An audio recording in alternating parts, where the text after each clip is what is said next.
কাশ্মীরের ইতিহাসে প্রথমবারের মতো এই 15 সেকেন্ডের একটি ভিডিও এসেছে, যা পৃথিবীকে কাঁপিয়ে দেওয়ার জন্য যথেষ্ট।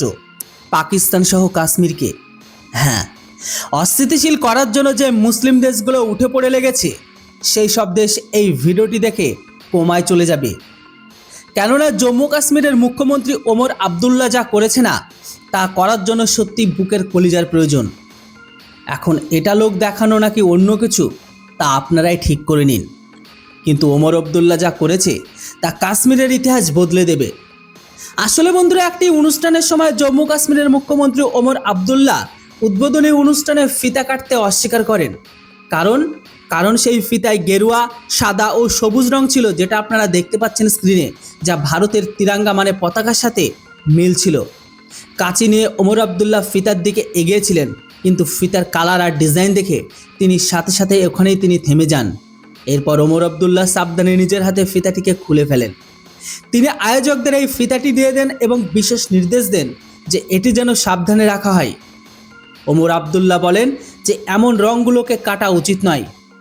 এবার আপনি ভাবুন যে এই ফিতাটি লাগিয়েছিল তার মানসিকতা কেমন ছিল। সেও দুনিয়ায় এমন 3টি রং বেছে নিয়েছিল যা ভারতের পতাকার সাথে মিল।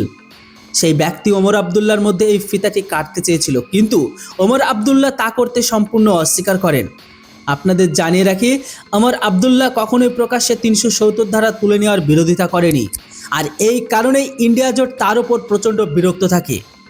যে সময় কংগ্রেস পার্টি সহ দেশের অনেক রাজনৈতিক দল পেট্রোল এমনকি এলপিজি সংকট নিয়ে খুব ভুয়া খবর ছড়াচ্ছিল, সেই সময়েও ওমর আবদুল্লাহ রাজনীতি করেননি।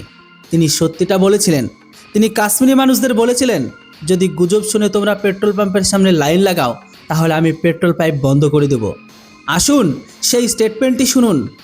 আমার সেই সমস্ত মানুষের কাছে বিনীত অনুরোধ, যারা সোশ্যাল মিডিয়ার গুজবের ভিত্তিতে পেট্রোল পাম্পের বাইরে লাইন লাগিয়ে বসে আছেন, আমাদের বাধ্য করাবেন না।